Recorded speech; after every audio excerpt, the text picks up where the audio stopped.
Hi hello അസ്സലാമു അലൈക്കും. ഇന്ന് ഞാൻ ഒരു പ്രധാനപ്പെട്ട ഒരു കാര്യമായിട്ടാണ് നിങ്ങളുടെ മുമ്പിലേക്ക് വരുന്നത്.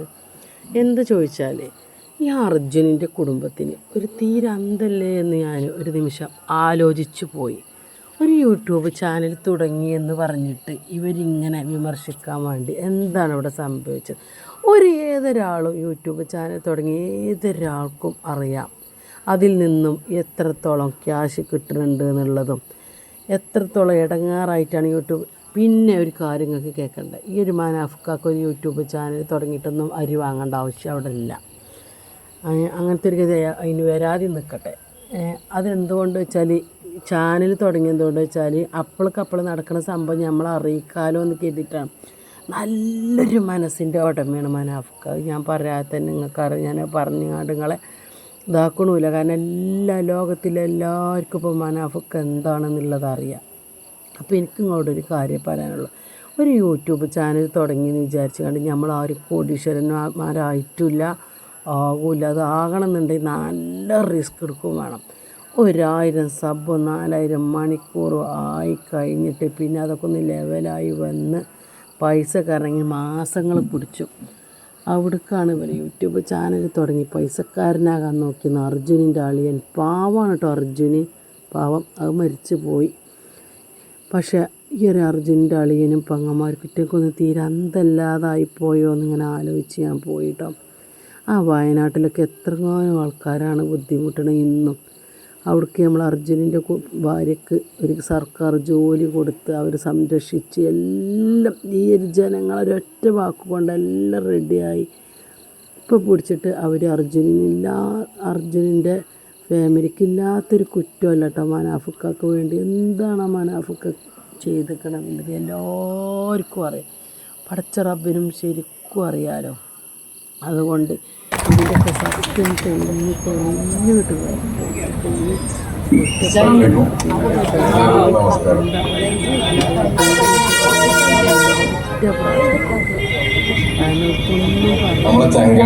പിന്നെ അർജുനിൻ്റെ പേരിടും ലോറിക്ക്. അതിനെന്താ ഒരു അർജുനുള്ളോ? ഈ ലോകത്ത് ഒരുപാട് അർജുനന്മാരുണ്ട്. എത്രങ്ങാനും പേരുണ്ട് അർജുനെന്നില്ലോല്. ഒരു അർജുന് പേരിട്ട് എഴുതിങ്ങാണ്ട് എന്താ അവിടെ വരാൻ പോണത്? പിന്നെന്താ പറഞ്ഞത്? കുറേ ഐറ്റങ്ങൾ പറയുന്നുണ്ട് കേട്ടോ. എന്തൊക്കെയാണ് ഐറ്റം പറയുന്നത്? ഐറ്റങ്ങൾക്ക് തന്നെ പൊടിയാടില്ല. അയ്യോ പടച്ചോനെ, വല്ലാത്തൊരു ഫാമിലി ആയിപ്പോയി. ഇത്രക്കൂ റിസ്ക് എടുത്തിട്ട് ആ ഒരു മനുഷ്യന് കിട്ടിയതാണ് ആ ഒരു ഇത്. ഒന്ന് ആലോചിച്ച് നോക്കി. അദ്ദേഹം നില കരഞ്ഞു പോയി. അതിൻ്റെ കണ്ണിൽ നിന്ന് കണ്ണീരല്ല കേട്ടോ വന്നിക്കണത്. ആ ഒരു കണ്ണീരിന് അർജുൻ്റെ കുടുംബം എന്തായാലും കണക്ക് പറയേണ്ടി വരും ഇന്നല്ലെങ്കിൽ നാളെ. കാരണം അത്രക്ക് എന്താ പറയുക ഐറ്റങ്ങൾ പറഞ്ഞിട്ടുണ്ട് മനാഫ്ക്കാനെ. മനാഫ്ക്ക ഞങ്ങൾ തളരരുത്, തളരില്ല, തളർത്താൻ ഞങ്ങൾ ഈ നാട്ടിലുള്ള ജനങ്ങളെ അയക്കൂല്ല കേട്ടോ.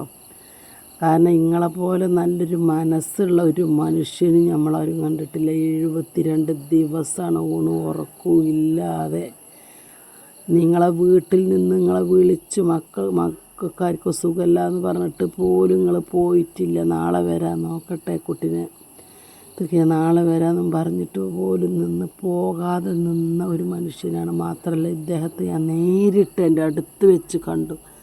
നല്ലൊരു മനുഷ്യനാണ് ഇയാൾ കേട്ടോ. ഇയാളെ മനസ്സ് നമ്മളാരും കാണാതെ പോകരുത്. നല്ലൊരിതാണ്. അപ്പോൾ എല്ലാവരും നമ്മളെ മനാഫ്ക്കാക്ക് വേണ്ടി ആത്മാർത്ഥമായിട്ട് പ്രാർത്ഥിക്കണം. ആരോഗ്യം ഉണ്ടാവാനോ ആയുസ്സുണ്ടാവാനും നല്ല സന്തോഷത്തോടു കൂടി മരണം വരെ ജീവിക്കാനൊക്കെ കേട്ടോ. കാരണം ആലോചിച്ച് നോക്കി, ഏതൊരു പൈസ ഉള്ള ആളും അല്ലെങ്കിൽ പൈസ ഇല്ലാത്ത ഒരാൾ ഇങ്ങനെ ഇയാൾ എന്താ വെച്ചാൽ ഇപ്പോൾ ശാരീരികമായിട്ടും എന്താ പറയുക മാനസികമായിട്ടും ആകെ തളർന്ന് നിൽക്കുന്ന ടൈമിലാണ് കേട്ടോ അവിടെ അത്രയും ദിവസം പെയിൻ ഉണ്ടായിരുന്നു എന്ന് പറഞ്ഞു ആ മഞ്ചേരിക്ക് വന്ന ആ ഒരു ടൈമിൽ. കാരണം എന്താ വെച്ചാൽ അത്രക്ക് റിസ്ക് എടുത്തിട്ടാണ് അർജുനിനെ എടുക്കാൻ വേണ്ടിയിട്ട്. ഇനിയിപ്പോൾ ഞാനൊരു മുതലാളിയാണല്ലോ എന്ന് പറഞ്ഞ് വിട്ട് നിൽക്കല്ല. ആ വണ്ടിൻ്റെ ഉള്ളിലും കയറി പുറത്ത് കൂടെ കയറി നല്ലോ മണ്ടിപ്പാഞ്ഞ് ഒരു എന്താ പറയുക റെസ്റ്റ് പോലും എടുക്കാതെ 72 ദിവസം. ഒന്ന് ആലോചിച്ച് നോക്കി, ഒരു മാസമല്ല 72 ദിവസം. ഒന്ന് ആലോചിച്ച് നോക്കി. ഒരു ദിവസമല്ല, 10 ദിവസമല്ല, ഒരു മാസമല്ല, 22 ദിവസം എന്നൊക്കെ പറയുമ്പോൾ ഒന്ന് ആലോചിച്ച് നോക്കി. ഇതൊക്കെ ഒരു മനുഷ്യൻ തന്നെയാണല്ലോ. ഇങ്ങനെ ഇത്ര നല്ല മനസ്സുള്ള മനുഷ്യന്മാരും നമ്മളെ ദുനിയാവിലുണ്ടല്ലോ എന്ന് ഞാൻ ഒരുപാട് ആലോചിച്ച് പോയിട്ട് മക്കളെ. അപ്പോൾ ഇത് മഞ്ചേരിക്ക് വന്നപ്പോൾ ഞങ്ങളോട് നേരിട്ട് സംസാരിക്കുകയാണ്. മാഷാ അല്ലാഹ്, നല്ലൊരു മനുഷ്യനാണ് കേട്ടോ. ആരെത്ര കുറ്റപ്പെടുത്തിയാലും മനാഫിക്കാനെ ഞാൻ കുറ്റപ്പെടുത്തൂല, ഒന്നും പറയൂല. നല്ലത് മാത്രമുള്ളൂ പറയാൻ എന്നെക്കൊണ്ട് എന്നെക്കൊണ്ട് എന്നല്ല, നമ്മൾ ആ ജനങ്ങൾ ഫുള്ള് മനാഫിക്കാനെ നല്ലത് തന്നെ പറയുന്നത്. 100 ആൾ നല്ലത് പറയണ്ടെങ്കിൽ ഒരു ആൾക്കാർ കൂടി മറ്റൊരൽപ്പം ഇല്ല കേട്ടോ. അർജുൻ്റെ ഫാമിലി വെറുതെ റിസ്ക് എടുക്കണ്ട. കാരണം നിങ്ങൾ പറയുന്നതിൽ യാതൊരു ന്യായവുമില്ല. പിന്നെ മനാഫിക്ക എന്തെങ്കിലും പറഞ്ഞ് വായിന്ന് വീണ കാര്യങ്ങളുണ്ടെങ്കിൽ അതിൻ്റെ തെളിവ് സഹിതം മനാഫിക്കങ്ങളെ കാണിക്കാമെന്നും പറഞ്ഞു. അതിലും മീതെ എന്ത് തെളിവാണ് നിങ്ങൾക്ക് വേണ്ടത് അത് പറയും. അതിലും മീതെ നിങ്ങൾക്ക് എന്ത് തെളിവാണ് വേണ്ടിയത്? ഏതായാലും വല്ലാത്ത ജനങ്ങളാണ് നമ്മളെ ഈ ഒരു നാട്ടിലത്തെ അല്ലേ. എല്ലാവർക്കും മനാഫിക്കാനെ ഒരുപാട് ഇഷ്ടമായി കേട്ടോ മക്കളെ. ഏതായാലും ഞാനിങ്ങനെ ആലോചിച്ച് നമ്മുടെ ഈ ഒരു ലോകം ഇങ്ങോട്ടാണ് ഈ പോകുന്നത്. ഒരു ഭാഗത്ത് അന്തമില്ലാത്ത ടീമുകൾ, ഒരു ഭാഗത്ത് അന്തേറിയ ടീമുകൾ. അർജുനിൻ്റെ പെങ്ങളെ ഹസ്ബൻഡാണ് ഇപ്പോൾ ഇതിലേക്ക് ഇറങ്ങിയാണ്ട് വല്ലാണ്ടാണ് പറയണത്. അവൻ്റെ അനിയന് പോലും അല്ല, അവൻ്റെ അളിയനാണ് പറയണത്. അർജുൻ പാവം നല്ല ഒരു ചങ്ങായിയായിരുന്നു എന്നാണ് എല്ലാവരും പറയുന്നത്. എന്തായാലും അദ്ദേഹം മരിച്ചു പോയില്ല, ഇനിയിപ്പോൾ പറഞ്ഞിട്ട് കാര്യമില്ലല്ലോ. അദ്ദേഹം ജീവിച്ചിരിക്കണമായിരുന്നു. അപ്പോൾ ഉള്ളതിൻ്റെയൊക്കെ ഒന്നും കൂടി സത്യാവസ്ഥ ഇവരെ അറിയിക്കാൻ പറ്റുക ആരുമല്ല, അർജുൻ്റെ കുടുംബങ്ങളെ.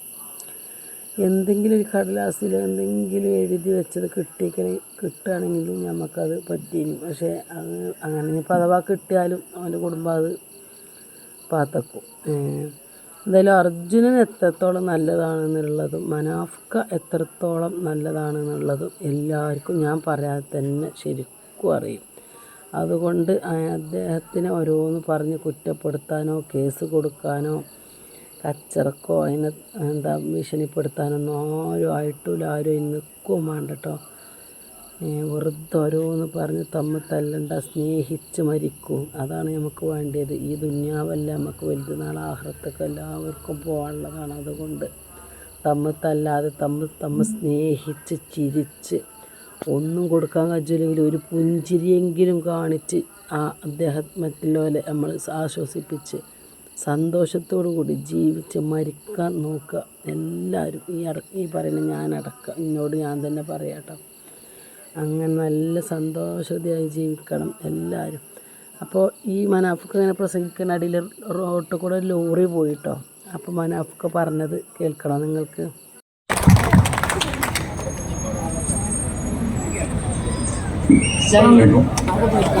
നമസ്കാരം.